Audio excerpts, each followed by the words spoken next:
안녕하세요. 네, 오늘 말씀이 그 악한 세상에서 선하게 살려는 게 지난번에 말씀 나눴던 거의 연속편입니다.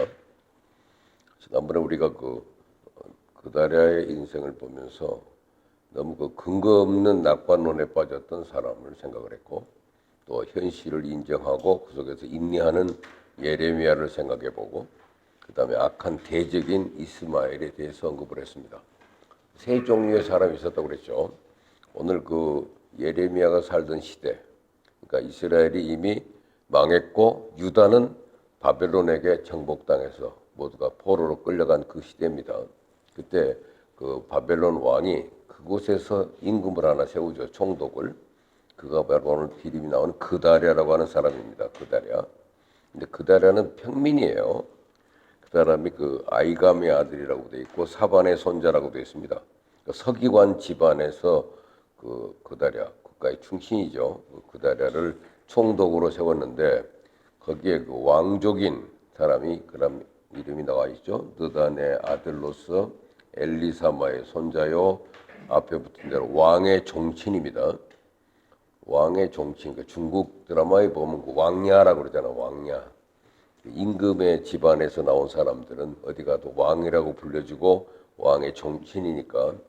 그래서 왕의 장관인 이스마엘이 그런 사람이 있었고, 그 다음에 그다랴가 있습니다. 총독이고, 그 다음에 여기서 좀 나온 사람은 그 뒷부분에 나옵니다만 11절에 가레 아들 요하난과 그와 함께 있는 모든 군 지휘관이, 그러니까 바벨론에게 다 포로로 끌려고 난 다음에 망한 나라지만 그 안에서 정하고 있는 레지스탕스 그 게릴라 부대의 대장이 요하난입니다.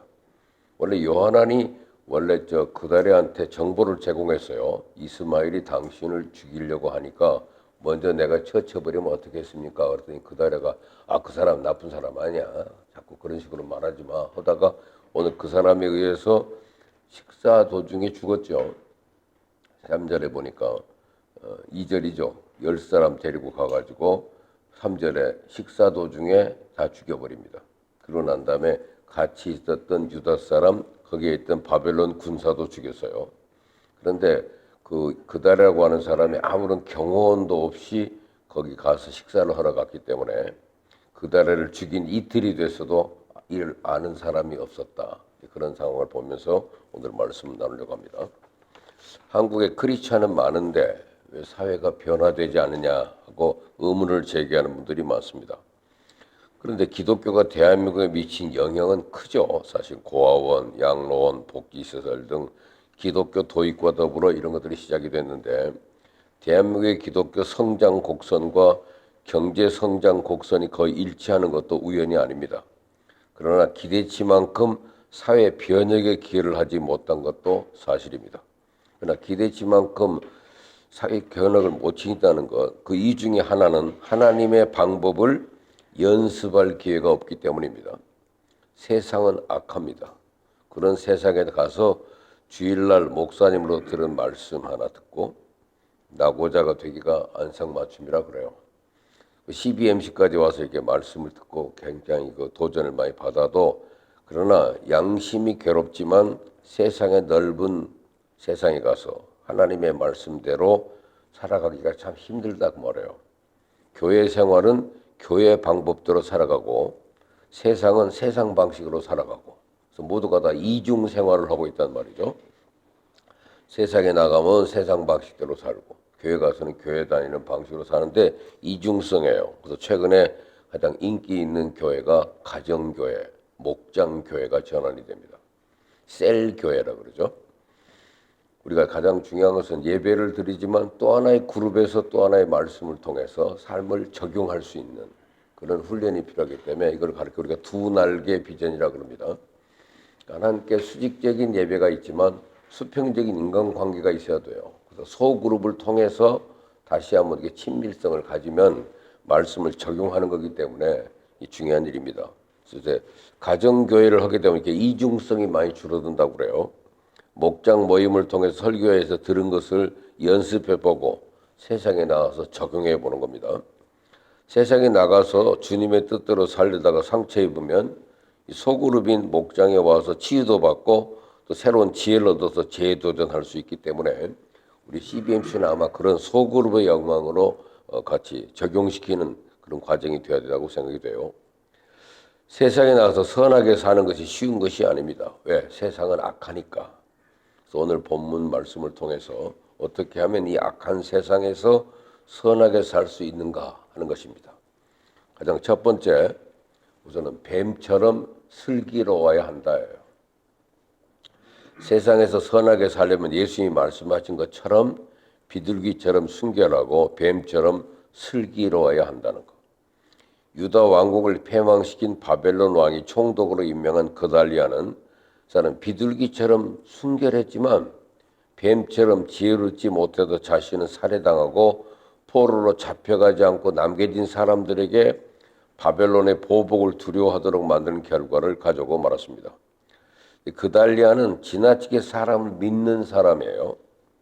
자신을 살해하려 한다는 주의의 충고에도 불구하고 이미 40장에 나왔던 얘기입니다. 그 요하난이라는 사람이 이거 당신을 살해하려고 하는 음모가 있으니 미리 조치합시다.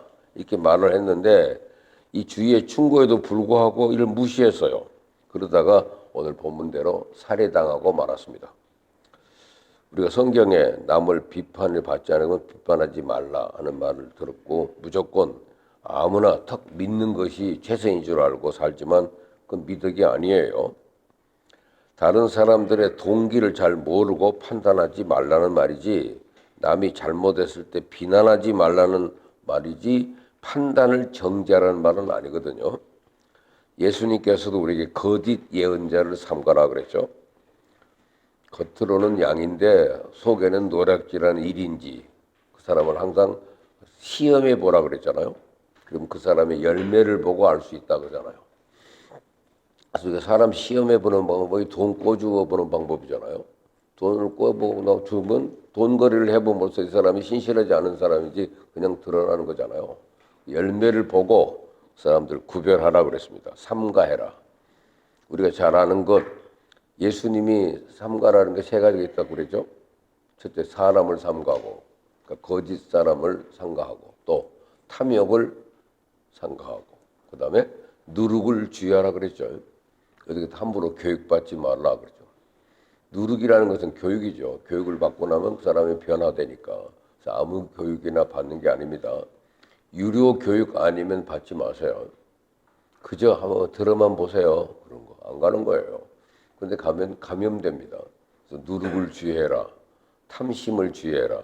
사람 조심해라 그랬어요. 사람. 그러니까 오늘 거짓 예언자를 삼가하라. 그 열매를 봐야 그 사람을 안다는 거잖아요. 그러면 하나님의 백성들도 악한 것, 선한 것을 분별할 수 있어야 되고 그리고 악한 사람, 선한 사람을 분별할 수 있어야 됩니다. 하나님의 백성과 세상 사람이 다른 것은 악한 사람이 악한 것을 몰라서가 아니라 악한 줄을 알면서도 사랑하기 때문에 그래요. 예수님이 좋은 예입니다. 예수님은 제자인 가룟 유다가 배신할 걸 아셨어요. 그래서 끝까지 사랑하셨습니다. 다른 제자들과 똑같이 취급하고 심지어 돈을 취급하는 중책도 맡겼습니다. 더 이상 회개할 가능성이 없다고 느꼈을 때에 자신이 가룟 유다가 배신할 것을 알고 있다는 사실을 은밀히 본인에게 알려주시고 네가 계획한 대로 해라 이렇게 말씀하셨죠. 하나님의 사람들은 사람을 분별하는 지혜를 획득해야 됩니다. 악한 사람을 분별하고 그럼에도 불구하고 사랑하는 사람이 되어야지 악한 사람을 착한 사람으로 생각해서 속는 사람이 돼서는 안 됩니다.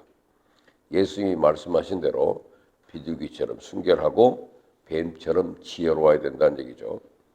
우리가 믿음 생활하다 보면 우리를 이용해 먹으려는 사람들을 만나게 됩니다. 그러나 이용하는 것을 알면서도 그가 불쌍해서 혹은 언젠가 변할 것을 기대하면서 이용당해 주는 것은 상관이 없지만 속아서 이용당하지는 말라 이 말이에요. 사람을 어떻게 판단할 것인가? 하나님을 모르는 사람이라도 성경의 원칙에 비춰보면 됩니다. 예를 들어서 우리가 배우자를 속이고 바람을 피우는 사람과는 동업을 해서는 안 된다고 되어 있습니다. 배우자를 속이는 사람이면 사업 파트너는 충분히 속일 것이기 때문에 그 사람이 가정생활에 부도덕함이 나타나면 아내를 속이고 바람피는 사람하고는 절대 거래를 같이 해서는 안 된다는 얘기예요. 또 게으른 사람도 사랑은 하되 신뢰하지는 말라. 게으른 사람은 편법을 쓰거나 부정을 저지르기가 쉽고 사업에 기회를 놓치게 만들 가능성이 큽니다. 그래서 이런 사람들은 사랑은 하되 신뢰하지는 말라. 자기 아내를 속이는 거 보면 이 사람은 언제나 나를 속일 수 있는 사람이에요. 구분해서 처리하고, 아까 게으른 사람은 항상 사랑은 하되 신뢰하지는 말라. 사람을 분별하는 지혜는 특히 CEO들한테 꼭 필요합니다. CEO는 그것도 지도자잖아요. 지도자는 가정의 가장이고, 직장 부서에는 부서장이고, 목장에는 목자고. 왜냐하면 개인의 어려움과 잘못된 판단이 공동체 전체에 악영향을 미치기 때문입니다. 오늘 요하난이라는 사람이 이스마엘을 암살하고자 했을 때 그달랴가 거절한 것은 신사다운 잘한 짓입니다. 40장 15절에 그달랴가 그 죽이지 마. 미리부터 해치는 거 좋지 않아. 그러니까 그 사람이 가지 않았어요. 상 신사적입니다. 그런데 이스마엘이 나중에 찾아왔을 때 그럴 때는 그런 얘기를 들었을 때는 당신을 살해할 수도 있습니다 하는 말을 들었을 때는 그 다음엔 그 사람이 식사를 하자고 제의했을 때는 경호원을 은밀히 배치했어야 돼요. 그죠? 경호원을 준비하든지 해야 되는데 10명도 안 되는 이스라엘 도당이 그달랴의 부하를 다 살해하는 걸 보면 얼마나 순진하게 준비 없이 있었는지를 알 수가 있습니다. 그달랴가 살해당하지 않았으면 좋았을 텐데 이로 인하여 많은 사람들이 바벨론의 복수를 두려워하여 에집트로 이주하는 결과를 가져왔어요. 바벨론 왕이 임명한 총독을 죽였으니 그리고 그 자리에 있던 바벨론 군사까지 죽였으니 이거는 보복을 당할 거 아닙니까? 그러니까 이 사람들이 애굽으로 도망을 갈 수밖에 없는 처지가 됐다는 얘기입니다. 그러므로 공동체를 책임진 사람들은 늘 지혜로워야 되고 악한 사람 믿다가 공동체를 위험에 빠뜨리지 말아야 된다는 거. 한국 교회에서는 어떤 목회자가 그 교회 건물을 건축할 때 장로라고 하고 교회 열심히 다닌다 그러고 말끝마다 할렐루야 아멘 하니까 이 사람들 속아서 건축 맡겼다가 교회 성도에게 큰 손해를 가져오는 것을 보여줍니다. 지난번에도 경주에 있는 CBMC 대회 때 우리 그 금천지의 이일수 사장이 자기 공장 새로 지어야 되는 문제를 갖고 있었는데 거기 CBMC 한 사람이 건축업을 한다는 얘기를 듣고 그 사람하고 대화하다가 거기다 맡겼다가 몇십억 날라갔어요.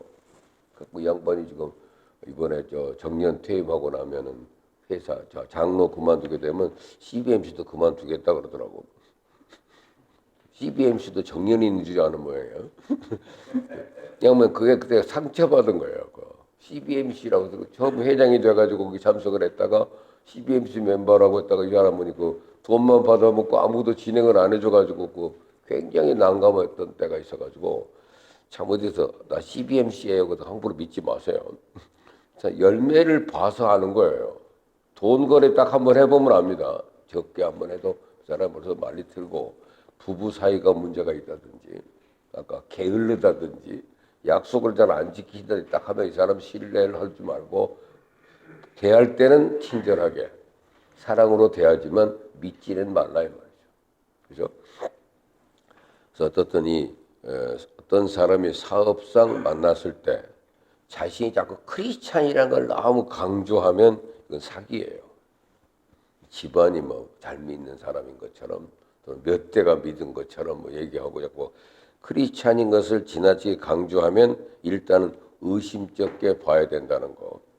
신실성, 부지런함, 정직성 그것이 있어서 자신이 크리스찬임을 증명해야지 말로만 하려는 사람은 일단 조심하라는 겁니다. 그 입으로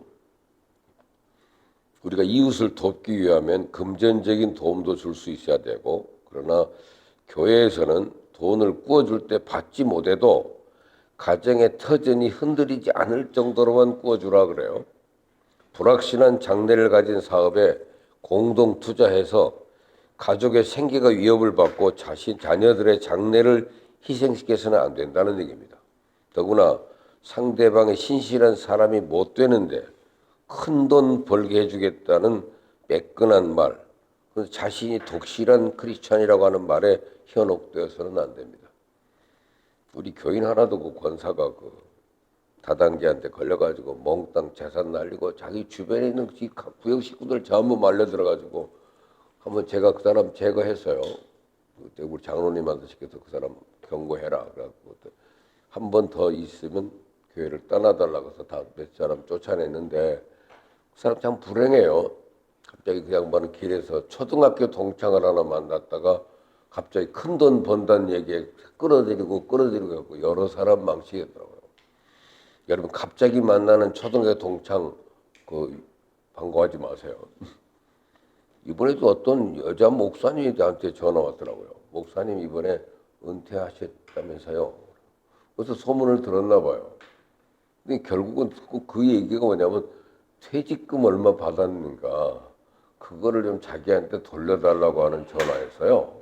은퇴하려고. 그런데 제가 나 우리 퇴직금 안 받았어. 그냥 우리는 자비랑 목회하는 사람이 뭘 갖겠어. 그러니까 자연히 전화를 끊더라고. 갑자기 퇴직한다 그러면 목돈 받았을 것이다 생각해가지고 벌써 뚫어오는 사람들이 나타나요.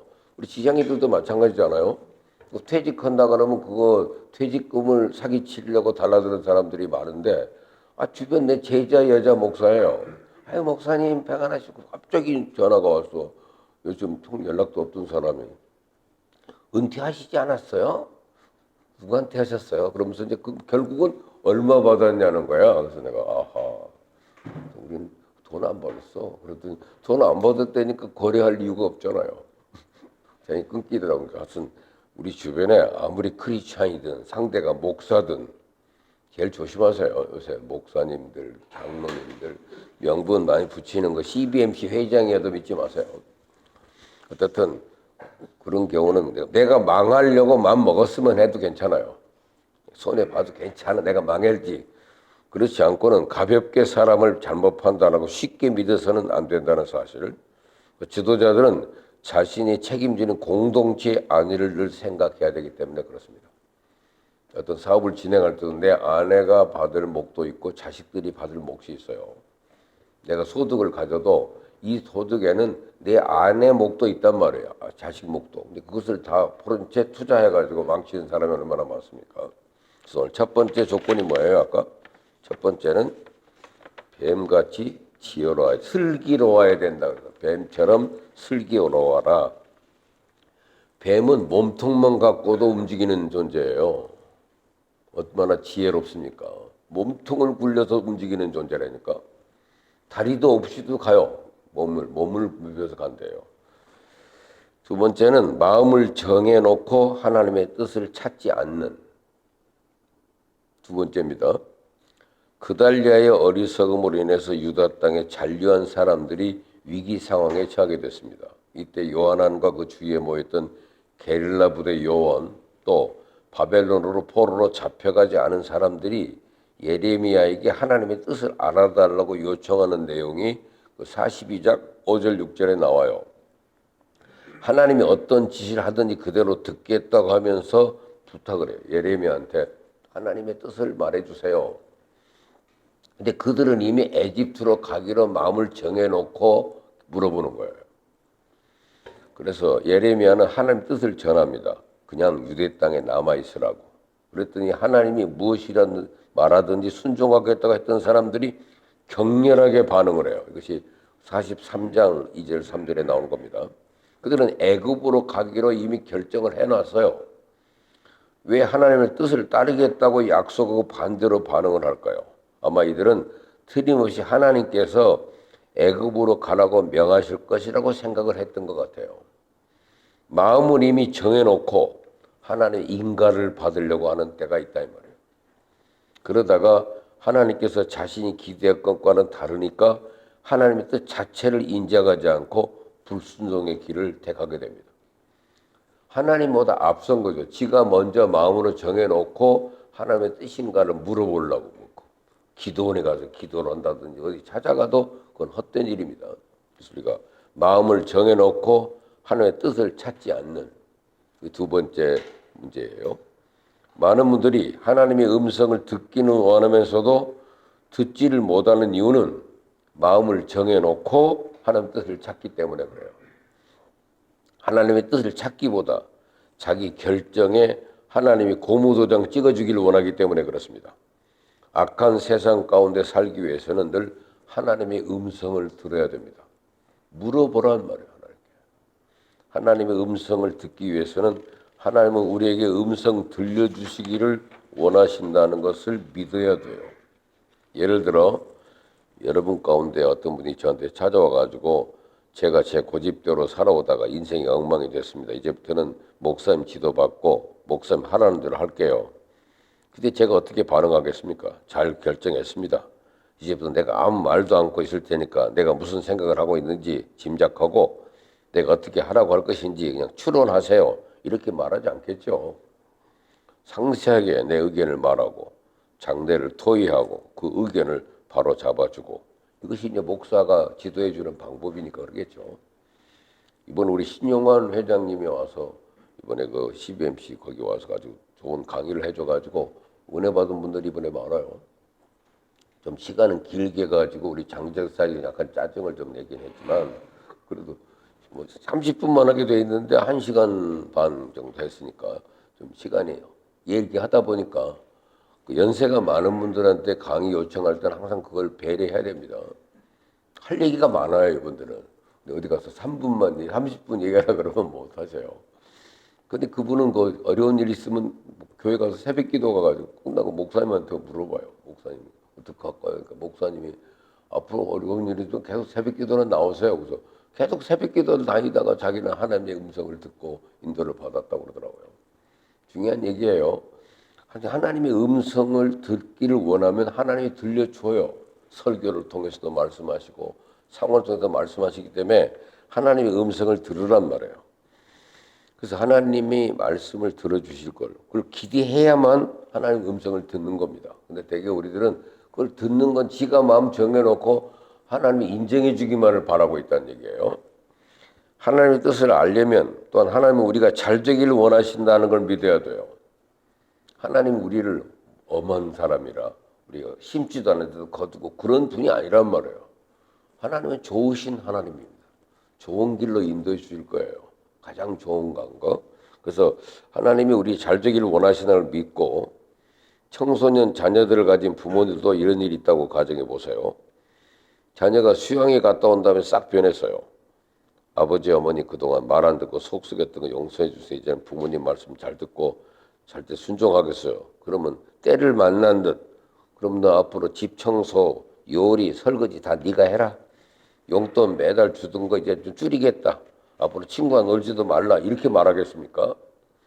아니죠. 어떤 분은 하나님께 순종하면 하나님이 인생의 낙오자를 만들지 못한 두려움을 갖고 있어요. 그래서 하나님의 음성을 들려줘도 자신이 갖고 있는 생각과 어긋나면 하나님의 음성을 부인하고 좇지 않는 겁니다. 오늘 요하난이라고 하는 게릴라 부대장이 하나님의 사랑에 대한 확신이 없으니까 예레미야를 통해 주신 말씀을 하나님의 음성으로 알지 못하고 그걸 거절했어요. 그래서 우리가 하나님 음성을 들으려면 하나님의 뜻이라고 생각하면 즉시 순종하는 습관을 들여야 됩니다. 그때 요하난이 그 게릴라 부대장이 예레미야한테 물어봐요. 우리가 어떻게 했으면 좋겠습니까? 에집트 가지 말고 그냥 여기 있어. 여기서 살아남아 있어. 그랬더니 그 사람들이 아니하고 끌고 예레미야 끌고 에집트로 가요. 에집트에 그 예레미야가 따라갑니다. 거기 가서도 계속해서 말하는 거예요. 그렇게 하지 마라. 지도해 주는 역할을 하죠. 어떻든 이 중요한 순간 하나님의 방법은 세상 방법과는 다릅니다. 그래서 순종하기가 사실 겁나죠. 그러나 하나님 뜻을 순종해 보기 전에 우리는 아름다운 결과를 볼 수가 없습니다. 순종할 때 하나님의 약속이 이렇게 이루어지는구나. 하나님의 뜻대로 순종하는 것은 진정한 행복이 있구나. 이게 경험하게 되는 것이지 자기가 먼저 정해놓고 하나님 뜻인지 물어보는 척하는 것은 옳은 자세가 아니라는 거죠. 세 번째, 악인의 성공을 부러워하지 말라요.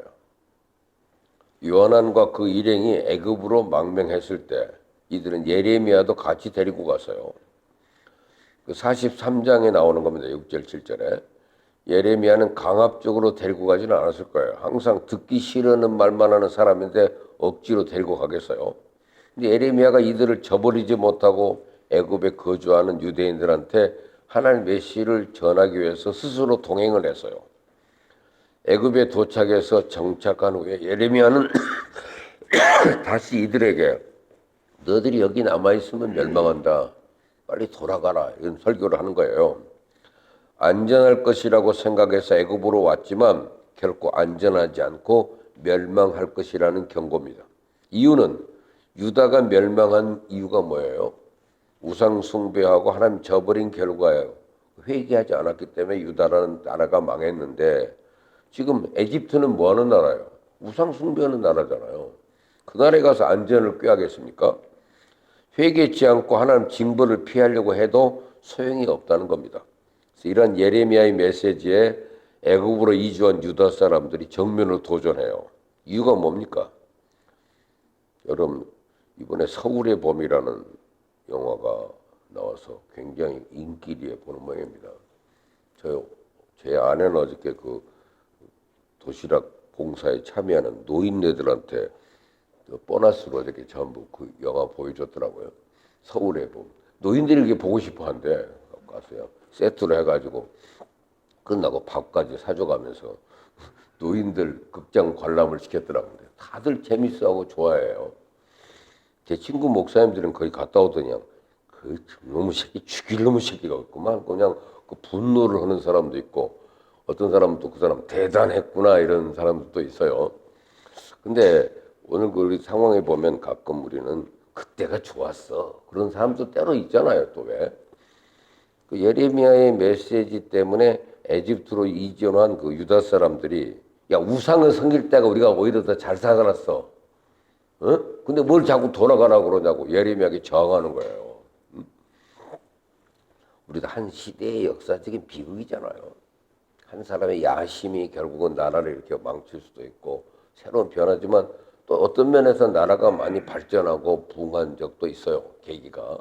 그렇지만 잘된 것만 보고 이게 하나님의 뜻이었구나 이렇게 말할 수는 없지 않겠습니까? 어쨌든 우상을 섬길 때 오히려 잘 살았다. 그러면서 그 바로 나가기 직전의 임금을 생각하는 겁니다. 이스라엘 역사에서 가장 악한 왕, 못된 짓은 골라가면서 다 해서 완전히 나라를 망하게 했던 요인을 줬더니 므낫세라는 임금이에요. 므낫세 들어보셨어요?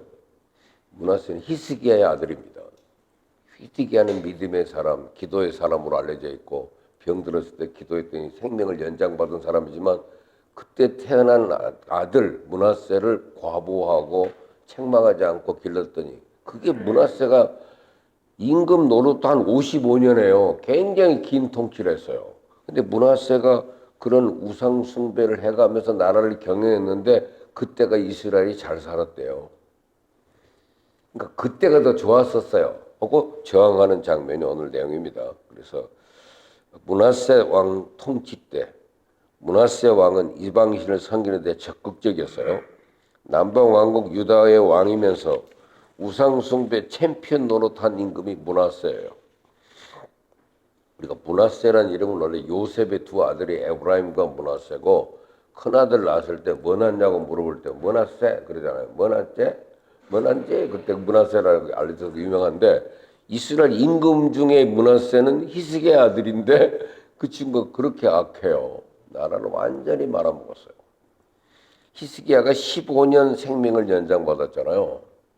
그런데 12살 12년 됐을 때 아들을 낳았대요. 자기가 죽을 날을 정해놓고 15년만 더 살게 돼 있는데 그때 12년이 지났을 때 애를 하나 낳으니까 자기 죽을 날이 빤하니까 이 아이를 벌벌 떨고 기른 거예요. 여러분 애들 키울 때 벌벌 떨고 2, 3년만 길러놓으면 그 아이 망쳐요. 우리 기독교 교육학에서 애들은 18개월부터 군기 잡으라고 돼 있더라고요. 18개월이면 이제 좀 말도 아직 못할 때잖아요. 그때 확실히 군기 잡아놓으면 평생 말을 잘 들어요. 저는 우리 아이들 두 놈 다 초기에 잡아놨어요. 18개월 때보다 뭐 확실히 그러니까 애들이 초등학교 들어가기 전에 이미 교육 끝이에요. 그러면 애들이 언제든지 딴짓 안 하고 잘 다뤄요. 저는 우리 결혼 주례는 꼭 저 화요일밖에 안 했는데 일반 평일날 결혼하지 왜 토요일날 해갖고 주일을 망치냐 그랬는데 아니 어느 날 우리 애들이 결혼할 때는 토요일날 하더라니까. 아버지 말도 안 되는 소리 마세요. 토요일날 해야 됩니다. 고민이네. 어떤 그 예전에 화요일날 줄에 서서 큰 성도들이 나한테 따지더라니까. 지그 아들은 토요일날 해도 됩니까? 그래서 선생님 내 입장이 그랬어. 말을 한 목사 입장을 애매하게 만든 게 자식들이더만요. 나중에 보니까 주일날 애들이 결혼한 놈들이 다 왔더라니까. 갖고 예배 드리고 오후에 신혼여행 가더라니까. 큰 놈도 그러더니 둘째 놈도 그러더라고요. 그래갖고 내가 목사 얼굴을 살려줬어. 그래서 주일날 다 예배 드리고 가니까 다 무슨 시비가 없었어요. 걔들은 신혼여행은 그 다음에 가도 되는 거잖아요. 하루만 결혼식 토요일날 하고 그다음 주일은 와서 지키고 가겠다는데 뭐 그래서 목사 얼굴을 좀 살려줘도 다행이지 사실 굉장히 민망하더라고요. 날짜가 없는데 어떻게 그럽니까?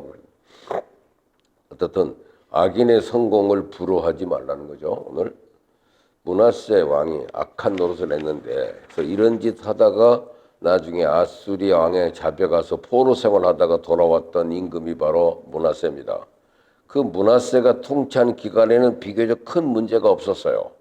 므낫세가 죽고 그 아들 요시야가 왕이 돼서 종교 개혁을 했는데 왕의 열성에 비해서 잘 이루어지지 않았어요. 그 요아스가 통치하던 때 같이 사역했던 선지자가 예레미야예요. 그 요아스가 에집트하고 전쟁 중에 사망해요. 그러니까 39살에 죽었는데 그때부터 예레미야의 사역이 그 아들들이 하도 유상숭배를 하니까 고통의 시간을 갖게 돼요. 그래서 이 예레미야의 사역에도 착한 왕 때는 사역하기가 좋았는데 악한 왕이 등장하면서부터 굉장히 힘들었던 때를 생각합니다. 어떻든 너무 오랫동안 우상 숭배를 해왔기 때문에 이 뿌리를 뽑기가 힘들어요. 하나님께서는 이렇게 우상 숭배하는 백성들에게 예언자를 보내어 경고하시다가 마침내 안 되니까 징벌을 하시는데 이 사람들은 하늘 여신을 섬겼기 때문에 평안했고 하나님을 섬겼기 때문에 어려움이 생겼다고 잘못 해석하고 있어요. 이 백성들이. 므낫세 때가 우상을 숭배할 때가 잘 살았지 지금 하나님을 섬겨갖고 뭐 잘된 게 있냐 이렇게 따진단 말이죠. 하나님의 백성들은 잘못된 해석을 할 수가 있습니다. 하나님을 잘 섬기는 사람들 보면 생활이 일반적으로 평안하고 가정과 생업이 번영하는 복을 누립니다. 그러나 반드시 그런 것은 아니더란 말이에요. 예수 잘 믿는 사람이 어려움을 겪기도 하고 안 믿는 사람이 잘 되기도 합니다. 이럴 때 하나님의 사랑과 능력을 의심하기도 하고 안 믿는 사람을 부러워하기도 하는데 그래서는 안 된다는 얘기예요. 이것이 근시안적인 자세입니다. 악한 사람은 궁극적으로 멸망하고 하나님을 섬기는 사람은 궁극적으로 잘 되게 돼 있어요. 어떤 경우에는 악한 사람이 승리로 인생을 끝내는 것 같고 선한 사람이 실패로 인생을 끝낸 것 같이 보일 수도 있습니다. 그때 나온 유명한 시편이 시편 73편이에요. 여러분 시편 73편 있으면 한번 앞에 1절부터 이렇게 읽어보세요. 이 계속되면 그 앞에 보니까 악인의 형통을 보고 그 사람이 내가 거의 넘어질 뻔하고 나의 걸음이 미끄러질 뻔했었다. 이 절망적인 상황입니다. 16절 17절 한번 보세요. 또 올려서. 나중에 가서 진짜 들어가 보니까 나중에 그들은 결국은 망하더라는 것을 깨닫게 됐다는 얘기입니다. 선한 사람이 잠시 고생하고 악한 사람이 잠시 잘 되는 걸 보고서 악한 사람을 부러워하거나 그의 삶의 방식을 따라가지 말란 얘기예요. 선한 사람이 이 세상에서 복을 못 누린다면 궁극적으로는 천국의 상급이 있어요. 악한 사람이 이 세상에서 파멸을 맛보지 않는다 해도 궁극적으로는 지옥의 심판이 있습니다. 하나님은 의로우셔서 선한 자를 보상하시고 악한 자를 심판하시기 때문입니다. 잠시 잘 되는 악한 자를 절대 부러워하지 말고 복의 근원 되시는 하나님만을 의지하라 하는 것이 오늘 본문의 말씀입니다. 세 가지를 오늘 정리해서요. 첫째는 뱀처럼 슬기로워야 한다. 두 번째는 아까 마음을 정해놓고 하나님의 뜻을 좇지 않는 그런 자세를 가져서는 안 된다. 세 번째가 악인의 성공을 부러워하지 말라. 그것이 악한 세상에서 선하게 사는 길이다 하는 것이 오늘 말씀이 주는 메시지입니다.